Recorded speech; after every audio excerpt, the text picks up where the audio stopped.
அன்புள்ள ஆண்டவரே, மீண்டும் உம்முடைய பரிசுத்த நாமத்தின் பலத்தோடு இந்த நாளின் கூடுகையில் வந்திருக்கிற எங்கள் ஒவ்வொருவரையும் உம்முடைய திருக்கரம் காத்து பலப்படுத்தி, இந்த வெள்ளிக்கிழமையின் காலையின் பொழுதை காண்பதற்கு எங்களுடைய கண்களை நித்திரை நின்று விழிக்கச் செய்த தயவிற்காக உம்மை துதிக்கிறோம். வந்திருக்கின்ற எங்கள் ஒவ்வொருவரோடும் உம்முடைய கிருபை இருந்து பாதுகாத்து கொள்ளும். மீட்பர் இயேசு கிறிஸ்துவின் நாமத்தில் ஜெபிக்கிறேன் நல்ல பிதாவே, ஆமென். அன்பு பிள்ளைகளை, மீண்டும் கர்த்தருடைய வார்த்தைகளோடு இணைந்து தேவ சமூகத்தில் வந்திருக்கிற உங்கள் அனைவருக்கும் இந்த வெள்ளிக்கிழமையின் காலையின் வாழ்த்துக்களை தெரிவித்துக் கொள்கிறேன். கர்த்தர் நம்மோடு இருப்பாராக. இன்றைய நாளுக்குரிய செய்தி என்னவென்றால், ஆண்டவர் சொல்லுகிறார், மத்தேயு எழுதின நற்செய்தி நூல் 21வது அதிகாரம் 43வது வசனம். ஆகையால் தேவனுடைய ராஜ்யம் உங்களிடத்திலிருந்து நீக்கப்பட்டு அதற்கு ஏற்ற கனிகளை தருகிற ஜனங்களுக்கு கொடுக்கப்படும் என்று சொல்லுகிறார். தேவனுடைய ராஜ்யம் உங்களிடத்திலிருந்து நீக்கப்பட்டு அதற்கு ஏற்ற கனிகளை கொடுக்கக்கூடிய பிள்ளைகளுக்கு அது கொடுக்கப்படும் என்று சொல்லுகிறார். இது யாரை பார்த்து ஆண்டவர் சொல்லுகிறார்? நாம் எல்லோருமே தேவனை ஏற்று நடக்கிற பிள்ளைகள் தானே. அவரை தெய்வமாக கொண்டு வாழ்கிற பிள்ளைகள் தான்.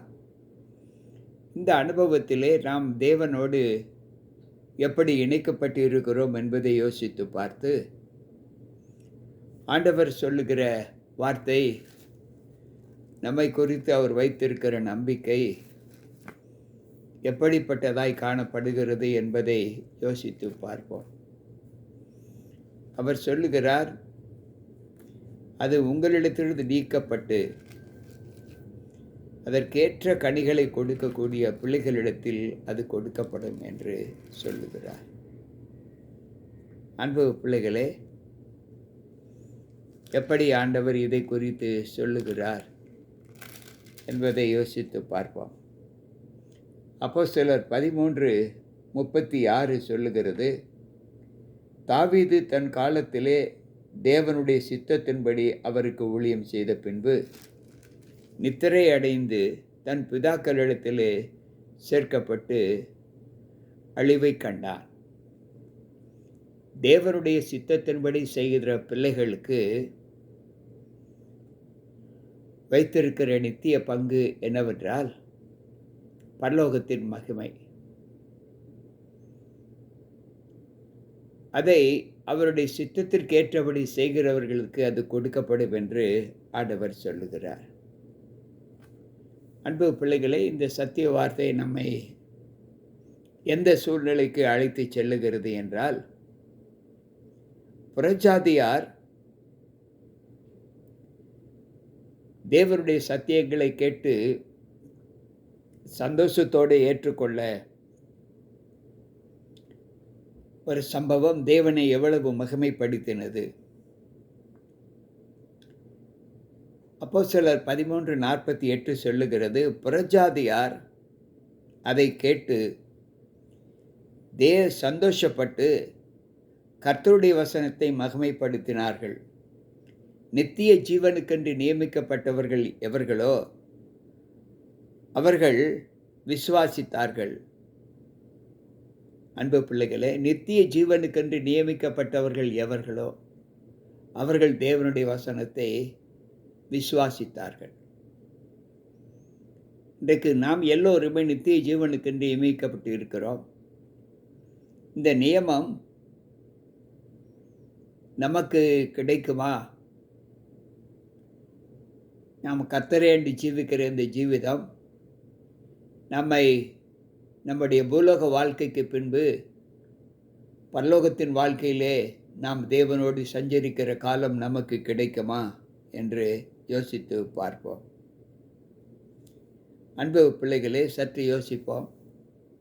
விசுவாச மார்க்கத்தார் எல்லோருமே தேவனை நம்பி ஜீவிக்கிற ஒரு அனுபவத்தை பெற்றிருக்கிறார்கள் என்று நாம் எல்லோரும் நன்கு அறிவோம்.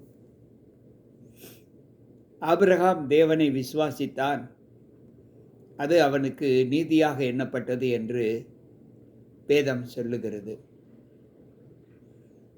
அந்த விசுவாசம் எந்த அளவு தேவன் மீது ஆபிரகாம் காட்டினார்.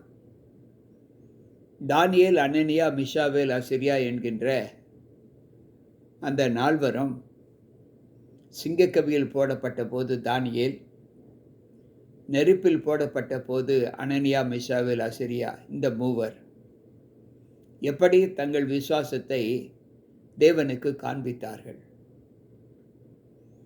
7 மடங்கு அக்கினி சூளை அதிகமாக்கப்பட்ட போதும் கூட அவர்கள் தேவன் மீது வைத்திருக்கிற அந்த அசையாத நம்பிக்கை அவர்களை எப்படி விடுவித்தது. தானியேல் தான் தேவன் மீது கொண்டிருந்த நம்பிக்கையை சிங்கத்தின் வாயில் கட்டப்பட்டதை இந்த வேதாகமத்தில் வெளிப்படுத்தி காண்பிக்கிறாரே. அனனியா, மிஷாவேல், அசரியா என்கின்ற அந்த 3 யூத வாலிபர்களும் பரலோகத்திற்கு கீழே இந்த பூமிக்கு தூரா சமவெளியில் இருக்கிற நேபுகாத் நேச்சாரும் அவருடைய ராஜ்யத்திற்கு கீழ்ப்பட்ட குற்ற அரசர்களும் அதிகாரிகளும் காண்பதற்கு அவர்கள் விசுவாசம் வழிகாட்டியாக இருந்தது. தரியு ராஜாவால் சிங்கக்கவியில் போடப்பட்ட தானியேல் தன் வாயை ஆண்டவர் கட்டி போட்டார் என்பதை நிரூபித்து காண்பிப்பதற்கு அந்த சிங்கத்தின் வாயிலாக தேவன் தானியேல் ஆண்டவர் மீது வைத்திருந்த நம்பிக்கையை எப்படி வெளிப்படுத்தி காண்பித்தது. இன்றைக்கு நம்முடைய விசுவாசம் எந்த அளவு நாம் தேவன் மீது வைத்திருக்கிற நம்பிக்கையை வெளிப்படையாக காண்பிக்கிறது. யோசித்து பார்ப்போம். அன்பு பிள்ளைகளே, தீத்துவின் புஸ்தகத்தில் நாம் வாசிக்கும் போது தீத்து 1:16 தேவனை அறிந்திருக்கிறோம் என்று அவர்கள் அறிக்கை பண்ணுகிறார்கள்.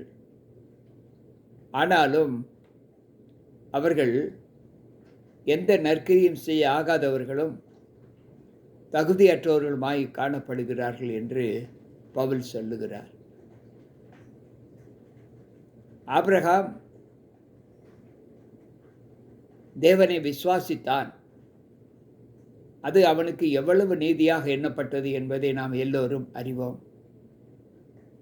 தன்னுடைய ஒரே குமாரன் என்று கூட பாராமல் தேவன் சொன்ன அந்த பழிக்கு தன்னுடைய குமாரனை ஒப்பு கொடுத்தான்.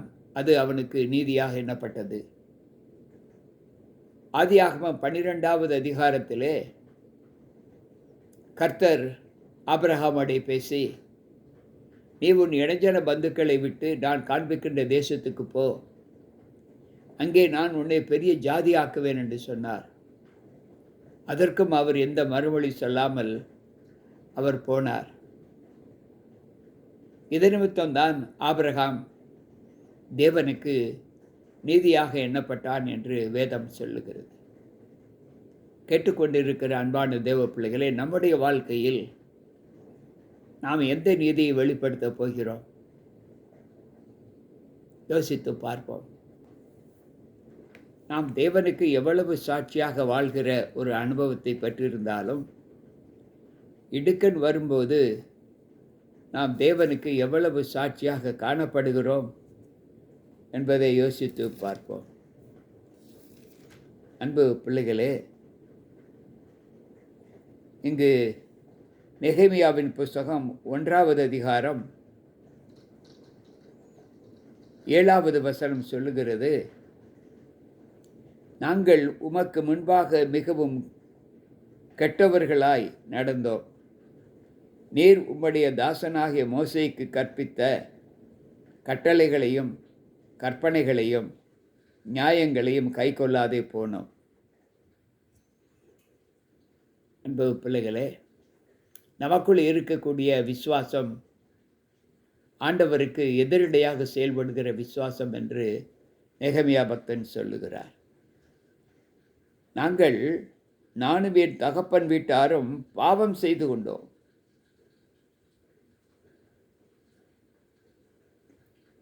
நெகமியா 1:6 ஆண்டவர் சொல்லுகிறார். இன்றைக்கு நம்முடைய வாழ்க்கையில் நாம் தேவனுக்குள் வைத்திருக்கிற அந்த நம்பிக்கை எந்த அளவு நம்முடைய தேவனை சாட்சியாக வைக்கிறது? 106வது சங்கீதம் 6வது வசனத்தை வாசிப்போம் என்றால், அங்கு ஆண்டவர் சொல்லுகிறார், எங்கள் பிதாக்களோடு கூட நாங்களும் பாவம் செய்து அக்கிரமம் நடப்பித்து ஆகாமியம் பண்ணினோம். அன்பு பிள்ளைகளே, நம்முடைய விசுவாசம் இன்றைக்கு இந்த அளவுதான் நம்மிடத்தில் இருக்கிறது என்று வேதம் நமக்கு கற்றுக் கொடுக்கிறது. உண்மையா பொய்யா என்பதை நாம் யாரிடத்திலும் கேட்க வேண்டிய அவசியமில்லை. நம்மை நாமே கேட்டுக்கொள்ளலாம். எனக்கு பிரியமான தேவ பிள்ளைகளே, கிரியை இல்லாத விசுவாசம் செத்தது என்று எபிரேயரின் புத்தகத்திலே நாம் வாசிக்கிறோம். எப்படி ஆவியில்லாத சரீரம் செத்ததாய் காணப்படுகிறதோ, அதைப்போல கிரியை இல்லாத விசுவாசமும் செத்தது என்று அங்கு ஆண்டவர் சொல்லுகிறார். இன்றைக்கு நம்முடைய ஜீவிதத்திலே நாம் ஆண்டவருக்குள் வாழ்கிற வாழ்க்கை தத்துவங்கள் எப்படிப்பட்டதாய் காணப்படுகிறது? யாக்கோபின் புத்தகத்தை நாம் வாசிப்போம் என்றால் 2:26 சொல்லுகிறது, அப்படியே ஆவியில்லாத சரீரம் செத்ததாய் இருக்கிறது போல கிரியை இல்லாத விசுவாசமும் செத்ததாய் இருக்கிறது. அன்பானவர்களே, இன்றைக்கு நம்மை குறித்து யாராவது சாட்சி சொல்ல வேண்டும் என்று நினைத்தால் என்ன சாட்சியை நாம் சொல்வதற்கு ஆயத்தமாய் இருக்கிறோம்? தேவனுக்குள் இருக்கிறேன் என்று சொல்லுகிற நான் என்னை குறித்து சாட்சி சொல்ல வேண்டும் என்று ஆண்டவர் விரும்புகிற விருப்பத்திற்கு என்ன சாட்சியை எப்பொழுது நான் வைத்திருக்கிறேன்? என்ன அப்படி ஆண்டவருக்கு ஒரு பிரியமான வாழ்க்கை வாழ்ந்து காண்பித்திருக்கிறேன்? எத்தனை பேர் அப்படிப்பட்ட சாட்சியை நாம் பகிர்ந்து கொள்வதற்கு ஆயத்தமாய் இருக்கிறோம்? அன்பு பிள்ளைகளே, ஆண்டவர் சொல்லுகிறார், விசுவாசத்தினால் நீதிமான் பிழைப்பான். இன்றைக்கு நம்முடைய விசுவாசம் நம்மை பிழைப்பூட்டுகிறதா, அல்லது தேவனை விட்டு சோரம்போட அனுபவத்தில் காண்பிக்கப்படுகிறதா? சற்று யோசிப்போம்.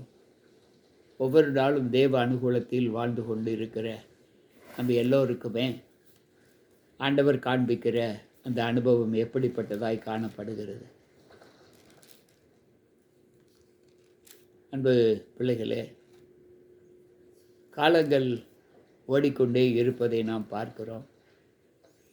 ஆனால் அந்த காலத்தின் தொகுப்புகள் நம்மை தேவ சமூகத்தில் எப்படி ஏற்றுக்கொள்கிறது என்பதை யோசித்து பார்ப்போம். விசுவாசத்தினால் நீதிமான் பிழைப்பான், பின்வாங்கி போவானானால் அவன் மேல் என் ஆத்துமா பிரியமாய் இராது என்று எபிரேயர் 10:38 நாம் வாசிக்கிறோம்.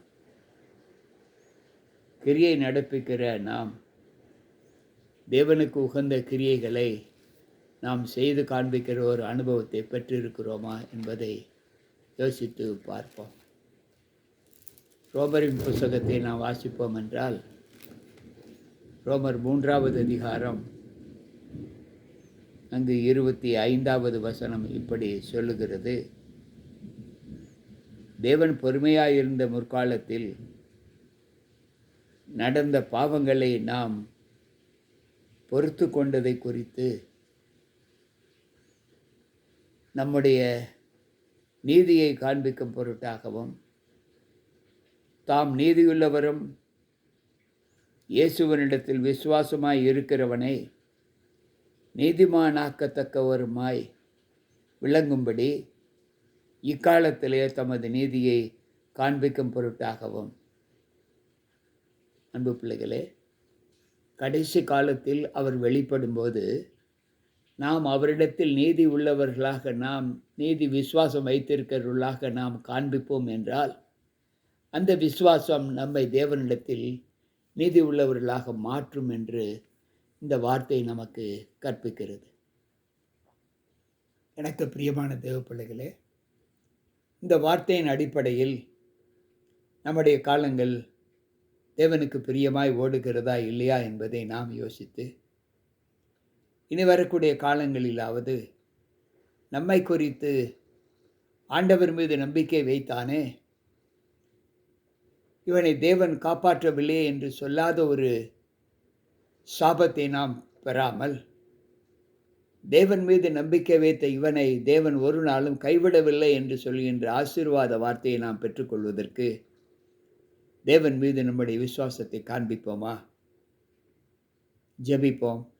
அன்புள்ள ஆண்டவரே, உம்முடைய வார்த்தைகளை கேட்ட எங்களுக்குள் எங்களுடைய ஆதி மூதாதையர்கள் போல நாங்கள் விசுவாச வாழ்க்கையில் உமக்கு சாட்சியுள்ள ஒரு அனுபவத்தை காண்பிக்கும் பொருட்டு எங்களை உம்முடைய கரத்தில் ஒப்புக் கொடுக்கிறோம். எங்களுக்குள் சில குறைவுகள் உண்டு ஆண்டவரே. அந்த குறைவுகளினாலே நாங்கள் பலவீனப்பட்டு போய்விடாதபடி ஒவ்வொரு நாள் ஆண்டவரே கூடுகையிலும் நாங்கள் உம்மோடு இணைந்திருக்கிற ஒரு அனுபவத்தை பெற்றுக்கொள்ள கர்த்தர் எங்களை பலப்படுத்தும். கேட்டுக்கொண்டிருக்கிற ஒவ்வொரு பிள்ளைகளும் உம்முடைய நீதி விளங்கும் போது அந்த நீதியிலே நாங்களும் நீதிமான்கள் ஆக்கப்படுகிற பிள்ளைகளாக எங்களை உம்முடைய சமூகத்தில் ஒப்புக் கொடுக்க விரும்புகிறோம். அந்த விருப்பத்திற்கேற்ற வாழ்க்கையினை நாங்கள் பெற்றுக்கொள்ள நீர் எங்களை வழிநடத்தி தாரும். ஆண்டவர் இயேசு கிறிஸ்துவின் நாமத்தில் ஜெபிக்கிறேன் நல்ல பிதாவே, ஆமென். அன்பு பிள்ளைகளே, கேட்ட சத்திய வார்த்தைகள் நம்முடைய விசுவாச வாழ்க்கையில் மிகுந்த பலன் கொடுக்கக்கூடியதாய் காணப்படும். அந்த வாழ்க்கையிலே நாம் சோர்ந்து போகாதபடி தேவன் வெளிப்படும்போது நாம் பாவமற்ற பிள்ளைகளாக நம்முடைய சரீரத்தில் குற்றம் கண்டுபிடியாத அளவிற்கு நம்மை மாற்றிக்கொள்ள தேவ சமூகத்தை நாடுவோம். கர்த்தர் நம்மோடு இருப்பாராக. மீண்டும் நாளை சந்திப்போம். உங்கள் போதகர் ஜி.கே. ராபர்ட். ஆமென்.